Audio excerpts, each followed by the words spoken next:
Putin की girlfriend होना सिर्फ खूबसूरत और सेक्सी नजर आने से कहीं ज्यादा पागलपन और मुश्किल है। इसमें इतने ज्यादा कवायद और उसूल हैं कि मिलिट्री भी उनके सामने बच्चों का खेल लगती है। जब उसकी बीवी ल्यूडमिला श्रेबनेवा ने उसका पहला कानून तोड़ा तो उसने उसे तलाक दे दिया और अलीना काबाएवा की तरफ बढ़ गया। अलीना ने दूसरा कानून तोड़ा और इस बार कहा जाता है कि उसने मॉडल्स विक्टोरिया लोपिरेवा और एलिसा खर्चेवा को पुतिन के करीब लाया। हम बात कर रहे हैं क्रेमलिन के उस लीडर की जो हमेशा अपनी मर्दानगी का तासुर बरकरार रखना पसंद करता है, अपनी गर्लफ्रेंड से बेहद गोपनीयता की उम्मीद करता है और अपनी औरतों को तन्हा जिंदगी गुजारने पर मजबूर करता है ताकि उनकी जिंदगी मीडिया से दूर रहे। लेकिन बात यहाँ खत्म नहीं होती। आइए पहले उस पागल कानून पर नजर डालते हैं जो कहता है उसकी गर्लफ्रेंड यौन रूप से आकर्षक होनी चाहिए। जहां तक रिश्तों का ताल्लुक है, हर व्यक्ति के अपने मानक होते हैं और व्लादिमीर पुतिन, जो दुनिया के सबसे ताकतवर नेताओं में से एक हैं, इस मामले में किसी भी तरह से अलग नहीं है। पुतिन के लिए ये मानक बिल्कुल स्पष्ट हैं, जो इन तीन औरतों में पूरे होते दिखाई दिए: विक्टोरिया लोपिरेवा, अलीसा खारचेवा और जिम्नास्ट एलिना काबाएवा। इन सभी औरतों में एक बात जो सामान्य थी, वो थी उनकी शारीरिक आकर्षण और जवानी। इन सभी औरतों की उम्र पुतिन से काफी कम थी। उदाहरण के तौर पर जब एलिना काबाएवा की बात हुई तो उनकी उम्र सिर्फ 39 साल थी, विक्टोरिया लोपिरेवा की 38 साल और अलीसा खारचेवा सिर्फ 23 साल की थी। पुतिन के लिए जो उनके मानक हैं, उन पर खरा उतरना जरूरी है, वरना वे किसी नई ज्यादा खूबसूरत और जवान लड़की की तरफ ध्यान देने लगते हैं। पुतिन का यह रवैया उनकी शादी में भी देखा गया, जब उन्होंने अपनी पत्नी ल्यूडमिला श्क्रेबनेवा को छोड़ दिया और जिम्नास्ट एलिना काबाएवा का हाथ थाम लिया। ल्यूडमिला ने पुतिन के लिए दो बेटियां, मारिया और येकातेरिना, पैदा की, लेकिन फिर भी रिश्ता तलाक पर खत्म हो गया। जब कोई औरत मां बनती है या समय के साथ उसका शरीर बदलता है, तो उसकी शक्ल सूरत में भी बदलाव आते हैं। पुतिन के लिए ये बदलाव चाहे प्राकृतिक हो या नहीं, उनका कोई असर नहीं होता। जब वह किसी को कम आकर्षक महसूस करते हैं, तो वे उस रिश्ते को खत्म कर देते हैं और किसी नए रिश्ते की ओर बढ़ जाते हैं। 2013 में क्रेमलिन ने उस खबर की पुष्टि की जिसे अक्सर लोग केवल अफवाह मानते थे। व्लादिमीर पुतिन और उनकी पत्नी ल्यूडमिला श्क्रेबनेवा अब साथ नहीं हैं। एक लम्हा जो दुनिया को हैरान कर गया, वह था जब पुतिन और ल्यूडमिला ने आखिरी बार मिलकर अपनी अलग होने की घोषणा की। उन्होंने कहा कि यह फैसला दोनों की रजामंदी से हुआ है और उनकी शादी का वक्त अब खत्म हो गया था। इसीलिए जब पुतिन का ल्यूडमिला शक्रेबनेवा के साथ रिश्ता खत्म हुआ, तो उसने तुरंत दूसरी खूबसूरत महिला जिम्नास्ट अलीना काबेवा की ओर रुख किया। 1990 के दशक में अलीना ने जूनियर सर्किट में अपनी पहचान बनाना शुरू कर दिया था। उसके प्रदर्शन में बैले की नफासत और एथलेटिक ताकत का मिश्रण था। 1996 में जब वह केवल 15 साल की थी, उसने यूरोपीय चैंपियनशिप, जो कि पुर्तगाल में हुई थी, में शानदार तरीके से गोल्ड मेडल जीतकर अपना नाम दुनिया में सुनाया। उसके प्रदर्शन में बचपना था, लेकिन साथ ही एक अनुभवी एथलीट की तरह भी उसका एक अंदाज था। अगले कुछ साल अलीना के लिए सोने साबित हुए। उसने वर्ल्ड चैंपियनशिप में राज किया और हर इवेंट के साथ उसकी मेडल की गिनती बढ़ती गई। 2001 में उसने मैड्रिड में वर्ल्ड रिदमिक जिम्नास्टिक्स चैंपियनशिप्स में सोना जीता। यूरोपीय चैंपियनशिप्स का मंजर बना, जहां उसकी लचीलापन, उसके सिग्नेचर मूव कबाएवा मेन दिखाई गई, एक कंटोर्शन जो इंसानी एनाटमी को चुनौती देती थी। जब 2004 के एथेंस ओलंपिक्स आए, अलीना अपने करियर की छोटी पर थी। इसी दौरान व्लादिमीर पुतिन का रास्ता उसके साथ मिलता है। उसकी खूबसूरती और कामयाबी के बावजूद पुतिन ने उसे आगे बढ़ाकर विक्टोरिया लोपिरेवा की तरफ रुख कर लिया, जब यह आरोप लगाया गया कि अलीना काबाएवा ने चुपके से पुतिन के लिए दो जुड़वां बच्चों को जन्म दिया। दूसरी ओर विक्टोरिया के इरादे जल्दी ही उसकी अपनी गांव की सीमाओं से आगे निकल गए। उसने मॉस्को की प्रतिस्पर्धात्मक मॉडलिंग इंडस्ट्री में कदम रखा। उसकी कोशिश और फितरत का जादू ने इंडस्ट्री के पेशेवरों की नजर को खींच लिया और वह जल्दी ही रैंप पर नजर आने लगी। विक्टोरिया लोपिरेवा को मिस रूस का टाइटल विक्टोरिया को मिस रूस का टाइटल दिया गया। जल्दी ही उसकी जिंदगी एंगेजमेंट्स और अपीयरेंसेस से भरी हुई थी। उसका नया स्टेटस, जो एक राष्ट्रीय प्रतीक बन गया, उन दरवाजों को खोल दिया जहां लोग सिर्फ ख्वाब देखते थे। वह केवल एक मॉडल नहीं रही, वह एक म्यूज, ट्रेंडसेटर और वैश्विक मंच पर रूसी गरिमा की नुमाइंदा बन गई। उसकी ताज होने के अगले साल विक्टोरिया का करियर चार चांद लगा। उसका चेहरा, जो पहले सिर्फ रूस के फैशन सर्कल्स में जाना पहचाना जाता था, अब अंतरराष्ट्रीय ब्यूटी कैंपेन और हाई एंड फैशन एडिटोरियल का हिस्सा बन गया। उसने मैगजीन के कवर को सजा दिया। उसकी तस्वीर ने दुनिया के लिए रूसी आकर्षण का जादू समेटा।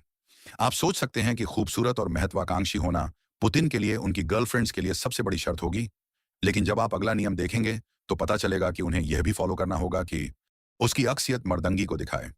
पुतिन के गर्लफ्रेंड्स के लिए एक और अजीब कैद यह है कि उन्हें उसकी मर्दंगी को जितना हो सके दिखाना है। इस बार आलिसा ने अपने एक हालिया फोटोशूट में राष्ट्रपति को इम्प्रेस करने के लिए पूरी कोशिश की। इस फोटोशूट में खूबसूरत युवा और स्कैंटली क्लैड ब्यूटी क्वीन ने व्लादिमीर पुतिन के लिए उसके जन्मदिन पर एक छोटा सा किटन भेजा। उसने एक फ्रेम की हुई तस्वीर राष्ट्रपति की मेज पर रखकर किटन को गले लगाया। अपने व्यक्तिगत ब्लॉग पोस्ट पर उसने इस फोटो को पुसी फॉर पुतिन के शब्दों के साथ कैप्शन दिया, जो बिल्कुल वैसे ही समझा जा सकता है जैसा आप सोच रहे हैं। अपने आलोचकों के लिए उसने कहा कि यह उसका तरीका था ताकि उसका तोहफा राष्ट्रपति के पास मौजूद दूसरे तोहफों के बीच खो न जाए। कुछ साल गुजर गए और यह फोटो शूट शायद आलिसा खारचेवा का अब तक का सबसे स्ट्रैटेजिक कदम साबित हुआ। पुतिन ने अपनी मर्दंगी को एक वायरल शर्टलेस फोटो में भी दिखाया। 2009 में रूसी राष्ट्रपति व्लादिमीर पुतिन की एक तस्वीर, जो शर्टलेस और आत्मविश्वासी होते हुए साइबेरिया में घोड़े पर सवार थे, खींची गई। ये फोटो जानबूझकर ऐसी इमेज बनाने के लिए थी जो पुतिन की ताकत और साहसिकता को दर्शाती है। ये तस्वीर मेम्स, पैरोडीज और चर्चाओं का सबब बनी और पुतिन की केयरफुली क्राफ्टेड रगेड मैस्कुलिनिटी का एक प्रतीक बन गई। आर्मिन वोल्फ, एक ऑस्ट्रियन रिपोर्टर, ने हाल ही में पुतिन से हाफ नेकेड फोटोज के बारे में ज्यादा जानकारी मांगी, ये कहते हुए कि उनकी कई तस्वीरें हैं जो हाफ नेकेड हैं, जो कि एक हेड ऑफ स्टेट के लिए नफरत का सबब है। उसने यह भी नोट किया कि ये तस्वीरें पापराजी या पर्यटकों ने नहीं ली, बल्कि यह क्रेमलिन द्वारा प्रकाशित की गई हैं। पुतिन ने जवाब दिया कि वह शुक्रगुजार हैं कि रिपोर्टर ने हाफ नेकेड का जिक्र किया और न कि नेकेड। उसने कहा कि वह छुट्टी पर हैं और उसके पास बुश के पीछे छिपने का कोई सबब नहीं था, इसलिए इन तस्वीरों में कोई गलत बात नहीं थी। यह कंट्रोवर्सी पुतिन के लिए काफी नहीं थी, क्योंकि उसने एक और बार अपनी मर्दंगी साबित करने की कोशिश की जब उसने रूस में एक हॉकी एक्सहिबिशन गेम खेला। और नहीं, वह हाफ नेकेड नहीं था, वह बस हॉकी खेल रहा था। यहाँ चमकती रोशनियों और हजारों की नजरों के बीच एक प्रदर्शनीय मैच हुआ जो किसी और से अलग था। 10 मई 2019 को यह सिर्फ एक मैच नहीं था, यह बर्फ पर एक खूबसूरत तरीके से किया गया नृत्य था जिसमें पुतिन मुख्य नर्तक थे। पुतिन सेंटर फॉरवर्ड के तौर पर खेलते हुए अपने तत्व में थे और बहुत देर नहीं लगी कि उन्होंने अपना पहला गोल कर दिया। हर गोल के साथ पुतिन ने इतनी सही तरीके से स्कोर किया कि दर्शकों को हैरानी हुई। रात के अंत तक उन्होंने कम से कम 8 गोल किए, जो किसी भी खिलाड़ी के लिए प्रभावशाली है, खासकर एक ऐसे राष्ट्रपति के लिए जो एक विश्व सुपर पावर का नेता है। धर्म में बदलाव जरूरी है। जो लोग पुतिन को जानते हैं, उन्हें पता है कि वह अपने विश्वासों और रीति रिवाजों को बहुत गंभीरता से लेते हैं। इसलिए जब उनकी धार्मिकता की बात होती है तो वह अपनी गर्लफ्रेंड से भी उम्मीद रखते हैं कि वे इसमें गहराई से शामिल हों। उनसे मिलने से पहले किसी भी विश्वास को एक तरफ रखना और पुरानी सोच को भुलाना होता है। यह उनकी अलिना काबाएवा के साथ रिश्ते में भी नजर आता है, क्योंकि उनकी अफवाहों में आई संबंध के बाद यह खबरें आईं कि अलिना ने अपना धर्म बदल लिया। अलिना काबाएवा, जो एक तातार मुस्लिम परिवार से थीं और अपनी जिंदगी का काफी हिस्सा इस्लामी धर्म के तहत बिताया, अचानक से रूसी ऑर्थोडॉक्सी को अपना लिया। यह सब इसलिए था ताकि वह उन लड़कियों की सूची में आ सकें जिन्होंने पुतिन का दिल जीत लिया है। यह उसका कानून है, और जितनी वह एक समर्पित मुस्लिम रहना चाहती थी, पुतिन का कानून उसकी इच्छाओं से ज्यादा अहमियत रखता है। पुतिन का रूसी ऑर्थोडॉक्स चर्च के साथ संबंध सिर्फ उनके जीवन वृत्त का एक फुटनोट नहीं है, बल्कि यह एक ऐसा अध्याय है जिसे उन्होंने जानबूझकर आम लोगों के सामने रखा है। लेनिनग्राद, जो अब सेंट पीटर्सबर्ग है, में जन्मे पुतिन की पहली जिंदगी सोवियत संघ के राज्य के अज्ञेयवाद से भरी हुई थी। मगर इसके बावजूद वह अनऑर्थोडॉक्स चर्च में बपतिस्मा करवाने गए, जो एक ऐसा काम था जो आयरन कर्टेन के गिरने तक एक व्यक्तिगत मामला था। नए हजार का आगाज करते समय पुतिन सिर्फ रूस के नेता नहीं बने, बल्कि एक समर्पित शख्सियत बन गए जो अक्सर ऑर्थोडॉक्स अनुष्ठानों और समारोहों में हिस्सा लेते हैं। उसकी सार्वजनिक झालते ईमान, जैसे कि चांदी का क्रॉस पहनना और धार्मिक असनाद को चूमना, उसकी अवधि की पहचान बन गए हैं। रूसी ऑर्थोडॉक्स चर्च अपने सोने के गुंबद और धुएं से भरे मंदिरों के साथ पोस्ट सोवियत रूस में फिर से जिंदा हुआ है, और पुतिन ने खुद को इसकी सुरक्षा करने वाले के तौर पर पेश किया है। उसकी बड़ी लिटर्जिकल जश्नों में शामिल होने की तस्वीरें देश भर में प्रसारित की जाती हैं, जो चर्च के मूल्यों और परंपराओं के साथ एक गहरी यारी का संदेश देती हैं। पुतिन का ईमान केवल व्यक्तिगत इबादत तक सीमित नहीं है, बल्कि यह उसकी नीतियों और नेतृत्व शैली के हर पहलू में छलक रहा है। उसकी अवधि में रूसी ऑर्थोडॉक्स चर्च ने राज्य के मामलों में एक अहम रोल अदा किया है, जो कि सोवियत दौर में दबा हुआ था।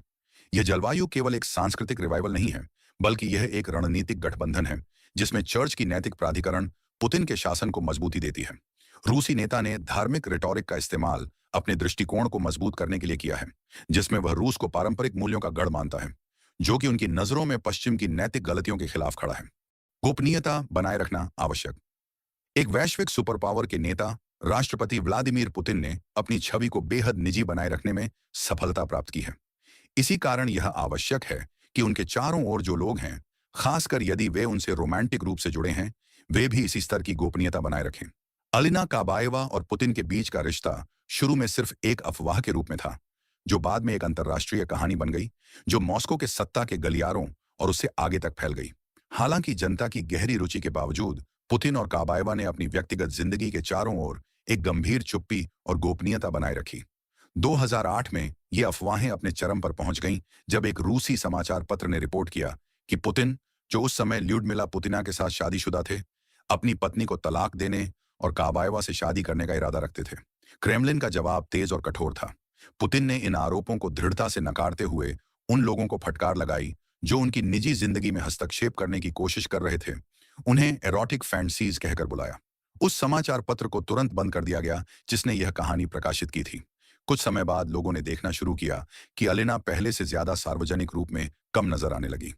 चाहे जितनी भी अटकलें सार्वजनिक में घूम रही थीं, यह अवलोकन पुतिन के सख्त नियमों को बनाए रखने की आवश्यकता को दर्शाता है। निर्देश था, पुतिन की निजी जिंदगी किसी भी हालात में सुरक्षित रखी जानी चाहिए। राजनीतिक प्रतिद्वंद्वी एलेक्सी नवलनी ने रिपोर्ट किया था कि पुतिन ने अलिना काबाएवा के साथ एक गुप्त समारोह में सगाई की। उनके लिंकअप की अफवाहें 2008 से आ रही हैं, जब अलिना, जो पुतिन से 30 साल छोटी थीं, एक प्रो क्रेमलिन सांसद थीं। 2015 में उन्होंने रिपोर्ट किया था कि उन्होंने एक बेटी को जन्म दिया। कहा जाता है कि पुतिन उसका पिता है। 2019 में काबाएवा ने 2 जुड़वां बच्चों को जन्म दिया और पुतिन को उनका भी पिता माना गया। रूस के 24 फरवरी 2022 को यूक्रेन पर हमले के कुछ दिन बाद न्यूयॉर्क पोस्ट की पेज 6 ने रिपोर्ट की कि काबाएवा और उनके कथित 4 बच्चे, 2 बेटियां और 2 बेटे, एक स्विस चैलेट में छिप गए हैं। लेकिन कहानी यहीं खत्म नहीं होती, क्योंकि बहुत से लोग पुतिन की निजी जिंदगी में हस्तक्षेप करने से इनकार करते हैं। शुरू से ही पुतिन ने अपने सार्वजनिक कर्तव्यों और व्यक्तिगत जीवन के बीच एक स्पष्ट सीमा स्थापित की है। एक रेखा जिसे वह न केवल अपनी प्रेमिकाओं से बल्कि पूरी दुनिया से अपेक्षित करते थे कि वे उसका सम्मान करें। इस बार पुतिन दुनिया की निरंतर अफवाहों को और बर्दाश्त नहीं कर रहे हैं और आखिरकार उन्होंने जवाब दिया जब उनके विपक्ष ने उनके कथित 11 वर्षीय प्रेम बच्चे के शानदार इंस्टाग्राम पृष्ठ को बेनकाब किया। यह आरोप विपक्षी नेता एलेक्सी नवलनी ने उठाया। एलिजाबेटा, जो लुइजा के नाम से भी जानी जाती है, का इंस्टाग्राम पृष्ठ अब विवाद और अटकलों का केंद्र बन गया है। लगभग 72,000 फॉलोअर्स के साथ इस 17 साल की सोशल मीडिया उपस्थिति किसी भी तरह से शानदार है। एलिजाबेटा की कहानी उनकी मां स्वेतलाना क्रिवोनोगिक से शुरू होती है, जो कहा जाता है कि एक सफाई कर्मचारी के काम से शुरू करके एक समृद्ध व्यवसाय महिला बन गई। लुइजा के पोस्ट डिजाइनर कपड़ों, उच्च वर्ग की खरीदारी के अनुभवों और उच्च अंत के कॉकटेल का आनंद लेते दिखाते हैं, जो एक विलासिता भरी जिंदगी का चित्र बनाते हैं। लुइजा के बारे में कहानी और भी दिलचस्प हो गई, खासकर क्योंकि यह एक राजनीतिक व्यक्ति से आई। नवलनी के आरोप केवल पितृत्व के दावे तक सीमित नहीं रहे। उन्होंने यह भी कहा कि पुतिन की कथित प्रेमिका लुइजा की मां ने राष्ट्रपति के समृद्ध सहयोगियों से भव्य अपार्टमेंट और महंगे उपहार प्राप्त किए। इन आरोपों का जवाब तुरंत और तेज आया। जैसे ही इंस्टाग्राम पृष्ठ को सार्वजनिक ध्यान मिला, यह रूस में अमीर और गरीब के बीच के फर्क को दर्शाता है। उसकी पोस्ट पर टिप्पणियां आने लगीं जो अब हटा दी गई हैं। कुछ ने इस धन को दिखाने की विडंबना की ओर इशारा किया, जबकि बहुत से रूसियों को अपनी आय से गुजर बसर करने में परेशानी हो रही है। एक टिप्पणी ने हैरानी से पूछा कि यह स्वेटर, जो उनकी टैक्स से खरीदा गया, कितने पेंशन का लाभ उठाता है। दूसरे ने पूछा कि अगर स्कूल में उनसे पूछा जाता है कि उनके पिता कौन हैं, तो वे क्या कहेंगी। साल 2008 इस कहानी में एक महत्वपूर्ण क्षण था। सर्दिनिया के शानदार विला सर्टोसा में सिल्वियो बर्लुस्कोनी के साथ एक समाचार सम्मेलन के दौरान पुतिन से उनकी व्यक्तिगत जिंदगी के बारे में सवाल किया गया। उनका जवाब था एक कठोर इनकार, एक स्पष्ट इशारा कि ऐसे सवालों को छेड़ा नहीं जाना चाहिए। मैं हमेशा उन लोगों के लिए नकारात्मक प्रतिक्रिया रखता हूं जो अपनी स्नॉटी नाक और कामुक फैंटसीज के साथ दूसरों की जिंदगी में घुस आते हैं। उसने खुद को रिपोर्ट से वेहेमेंटली इनकार करते हुए बयान किया। अकेली जिंदगी गुजारना होगा। जब पुतिन ने अपनी गर्लफ्रेंड्स के लिए प्राइवेसी को एक कानून के तौर पर गिना, तो उसने यह भी दावा किया कि उनमें से हर एक को अकेला रहना होगा। किसी तरह उसने उनके लिए ऐसे मकान खरीद लिए हैं जो आम झलक से बहुत दूर हैं। लेकिन चलो हम उसकी एक प्रेमिका से शुरू करते हैं, क्रिवोनोगिक, जो उसकी लव चाइल्ड लुइजा की मां है। क्रिवोनोगिक का जन्म एक ऐसे जहान में हुआ जो मोनाको की चमक दमक से दूर था। उसकी शुरुआती जिंदगी सेंट पीटर्सबर्ग के एक क्राउडेड कम्युनल अपार्टमेंट में गुजरी। उसके काम सादे थे, जैसे एक स्थानीय दुकान को साफ करना, जो बाद में उसकी लग्जरी जिंदगी से बहुत दूर था। लेकिन कुछ निशान हैं जो क्रिवोनोगिक को एक ऑफशोर कंपनी, ब्रॉकविल डेवलपमेंट लिमिटेड, से जोड़ते हैं, जो ब्रिटिश वर्जिन आइलैंड्स में रजिस्टर हुई थी। यह कंपनी सिर्फ कुछ हफ्तों बाद जब क्रिवोनोगिक ने एक बेटी को जन्म दिया, बनाई गई थी और इस कंपनी का इस्तेमाल मोंटे कार्लो का 4.1 मिलियन डॉलर का अपार्टमेंट खरीदने के लिए किया गया था, जो 2003 में खरीदा गया। इस खरीदारी का वक्त बहुत अहम है, क्योंकि यह उन दिनों के साथ मिलता है जब क्रिवोनोगिक का पुतिन के साथ एक रहस्यमय सालों तक चलता रहा। रूसी मीडिया आउटलेट प्रोजेक्ट, जो अब रूस में बैन है, ने पहली बार इस दावे को उठाया, यह कहते हुए कि क्रिवोनोगिक की दौलत का असर उसकी रूसी राष्ट्रपति के साथ ताल्लुक पर था। लेकिन जैसा कि हमेशा होता है, राष्ट्रपति अपने प्लान को इस तरह से ट्वीक करने का कोई ना कोई तरीका ढूंढ लेता है ताकि यह सीधा उसकी तरफ न जाए, क्योंकि पैंडोरा पेपर्स जो इस खरीदारी के लिए इस्तेमाल हुई, उनमें यह स्पष्ट नहीं है कि क्रिवोनोगिक को इतनी शानदार खरीदारी के लिए जरूरी फंड्स कैसे मिले। लेकिन यह जरूर दिखाता है कि उसकी दौलत जल्दी बढ़ रही है, अक्सर पुतिन के करीबी लोगों से जुड़ी गई होती है। उसकी पुतिन के अंदरूनी दोस्तों के साथ ताल्लुक 2010 में पहली बार सामने आया, जब बैंक रूसिया, जो सेंट पीटर्सबर्ग का एक बैंक है और बाद में यूएस ट्रेजरी के जरिए सैंक्शंस का शिकार हुआ, ने यह खुलासा किया कि क्रिवोनोगिक अपने कंपनी के जरिए इस बैंक की एक बड़ी शेयर होल्डर थी।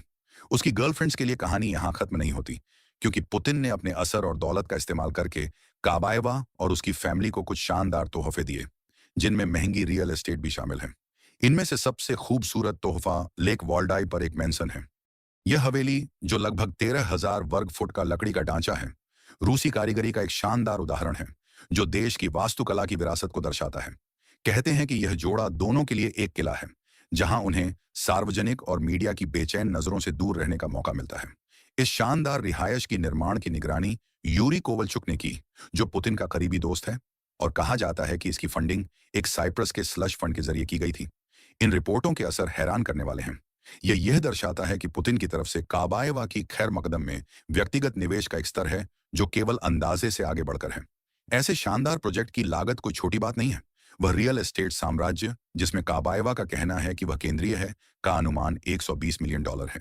यह हैरान करने वाला आंकड़ा यह सवाल उठाता है कि ऐसी विलासिता के लिए पैसे का असल जरिया क्या है। स्लश फंड का इस्तेमाल यह दर्शाता है कि पैसे के असल स्रोत को छुपाने की कोशिश की गई है, और यह एक ऐसे वित्तीय चालाकी को दर्शाता है जो केवल व्यक्तिगत दौलत से आगे बढ़कर है। यह स्लश फंड यह भी कहा जा रहा है कि काबाएवा के परिवार के लिए प्रॉपर्टीज खरीदने में इस्तेमाल किया गया, जिसमें एक 3 मंजिला हवेली भी शामिल है, जो मॉस्को के एक खूबसूरत इलाके में है, जो उसकी दादी अन्ना जात्सेपिलिना के लिए है। यह संपत्ति, जो लगभग 10 मिलियन पाउंड की है, पुतिन की तरफ से प्राकृतिक की भारी मदद का एक साफ दर्शन है। बेशक उसकी सबसे छोटी कहने वाली गर्लफ्रेंड्स भी इससे महरूम नहीं रही हैं, क्योंकि यह उस वक्त सामने आया जब एलिसा खार्चेवा का पुतिन के जन्मदिन पर किया गया यौन सुझावात्मक फोटोशूट राष्ट्रपति का ध्यान खींचने में कामयाब रहा। खार्चेवा के पुतिन से संबंध की फिजूल अफवाहें तब से घूम रही हैं जब से यह फोटोशूट महसूस किया गया था, जो कुछ ऐसा था जो आमतौर पर पुतिन जैसे मर्द के लिए नजरअंदाज करने वाली बात नहीं होती, जब तक इस कहानी में कुछ और नहीं होता। जब यह रिपोर्ट सामने आई कि इस फोटोशूट के बाद एक शानदार घर खरीदा गया था, एक उन्नत मॉस्को के क्षेत्र में, जो कि एक युवा मॉडल जैसी खार्चेवा की आमदनी से काफी ज्यादा था, तो यह सच्चाई को दर्शाता है। अगर यह अफवाहें सच हैं, तो यह पहली बार नहीं होगा जब पुतिन का नाम अपने आधिकारिक वैवाहिक संबंधों के अलावा औरतों के साथ जुड़ता है।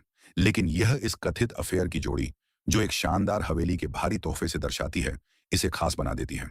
एक छोटी सी असल से आई औरत को ऐसे बड़े जज्बात का शिकार बनाने का सबब क्या है, और यह पुतिन के बारे में क्या दर्शाता है, जो अंदरूनी तौर पर 2 दशकों से रूस पर राज कर रहा है।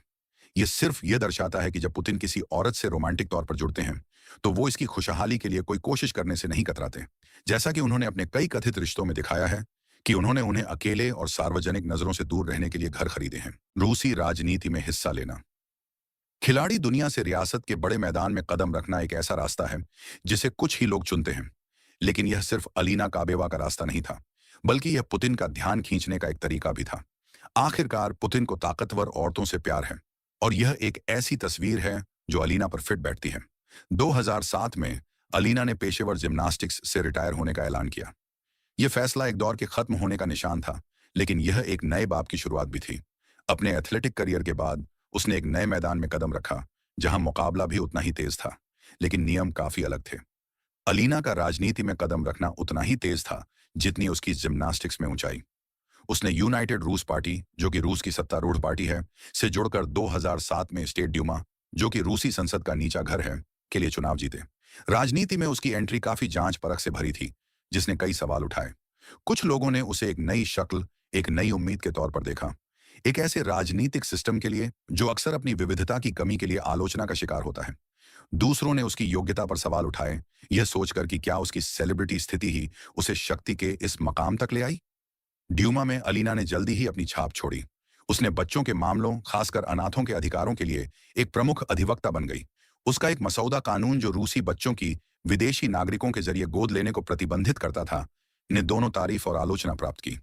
यह एक बोल्ड कदम था जो यह दिखाता है कि वह किसी भी प्रतिक्रिया के लिए तैयार है। 2014 में काबेवा ने एक ऐसी भूमिका संभाली जो उसकी मीडिया शक्ति को और भी मजबूत बनाती है, जब वह नेशनल मीडिया ग्रुप के बोर्ड ऑफ डायरेक्टर्स की चेयरपर्सन बन गई। नेशनल मीडिया ग्रुप रूस के मीडिया परिदृश्य में एक भारी नाम है, जो देश के टेलीविजन और प्रिंट मीडिया का खास हिस्सा नियंत्रित करता है, जिसमें सबसे मशहूर समाचार प्रसारक चैनल वन भी शामिल है।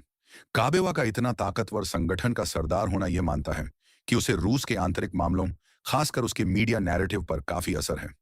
नेशनल मीडिया ग्रुप के बोर्ड ऑफ डायरेक्टर्स की चेयरपर्सन के तौर पर अपने कार्यकाल के दौरान उसने सार्वजनिक रूप से सूचना युद्ध का मुकाबला कलाश्निकोव राइफल से किया, जब रूस के यूक्रेन संघर्ष में शामिल होने के बारे में लगातार अफसाने चल रहे थे। उनकी हाल की बातें, जो सूचना युद्ध को कलाश्निकोव राइफल से मुकाबला करती हैं, मीडिया को युद्ध का एक अहम उपकरण समझने की तरफ इशारा करती है। ये सोच पुतिन के यूक्रेन के खिलाफ जंगल में चल रहे मुकाबले से भी मिलती है। कलाश्निकोव राइफल, जो कि रूसी सैन्य ताकत का एक प्रतीक है, अपनी आसानी, मजबूती और खतरनाकपन के लिए मशहूर है। यह एक ऐसा हथियार है जिसने आज के युद्ध में न भूलने वाला असर छोड़ा है। रूस यूक्रेन के मुकाबले के हवाले से इसका मतलब है कि नरेटिव का नियंत्रण, सूचना का प्रवाह प्रबंधित करना और विरोधी राय को काउंटर करने के लिए सरकारी स्वीकार्यता से भरा हुआ कंटेंट प्रदान करना। यह एक सामरिक नृत्य की तरह है जो धारणा को प्रभावित करने और सार्वजनिक राय के युद्ध में जमीन को संभालने की कोशिश है। काबाएवा की नेतृत्व में नेशनल मीडिया ग्रुप को सूचना युद्ध के सामने रखा है। इनका पकड़ प्रमुख मीडिया आउटलेट्स पर है, जो प्लेटफॉर्मों पर एक मुंह से संदेश समन्वयित करते हैं, राज्य की विचारधारा को बढ़ावा देते हैं, जबकि विरोधी आवाज को दबाते हैं। सूचना युद्ध की असर दर्ज करने की क्षमता बिल्कुल कलाश्निकोव की तरह विभिन्न हालात में काम करने पर निर्भर है। जैसे जैसे रूस का संलग्नमेंट यूक्रेन में बढ़ता है, काबाएवा की बातें और भी ज्यादा अहमियत रखती हैं। यह एक बड़ी स्कीम को दर्शाते हैं जो प्रचार के जरिए युद्ध के लिए समर्थन इकट्ठा करने के लिए है, खासकर अब जब क्रेमलिन को घर पर परेशानियों का सामना करना पड़ रहा है और बाहर से आलोचना का सामना करना पड़ रहा है। मुकाबले की लागत बहुत ज्यादा है, जिसमें रिपोर्ट्स के मुताबिक 2 लाख से ज्यादा रूसी फौज और गैर पेशेवरों की मौत हो चुकी है जब से इन्वेजन शुरू हुआ है पिछले साल के फरवरी में। अगर आप पुतिन के प्रेमिकाओं को दिए गए सरकार का गहराई से देखते हैं, तो आप जान सकते हैं कि वह सिर्फ एक ताकतवर नेता नहीं है, बल्कि एक नियंत्रणकारी और बेनहा मुश्किल प्रेमी भी हैं। ये सब कुछ इस वीडियो में था। अगर आपको यह वीडियो पसंद आई और आप और भी दिलचस्प वीडियो देखना चाहते हैं, तो आप अपने स्क्रीन पर दिए गए किसी भी कार्ड पर क्लिक करें।